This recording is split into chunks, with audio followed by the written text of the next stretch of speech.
shop. Drywall just got put up. Kind of show you guys what's going on. We just got the drywall up. Power stations for the TVs. Our retail counter is almost done here. Now let's go back into the kitchen. So, the drywall's done.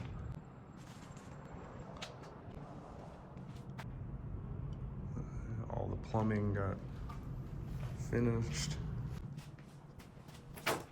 Sinks and drains is what we need right here. But yeah, this is our kitchen. Our sink will be over here. Fridges, ovens and mixers, all our power. The back wall will probably be the packing area. That's the shop. Things are starting to take shape.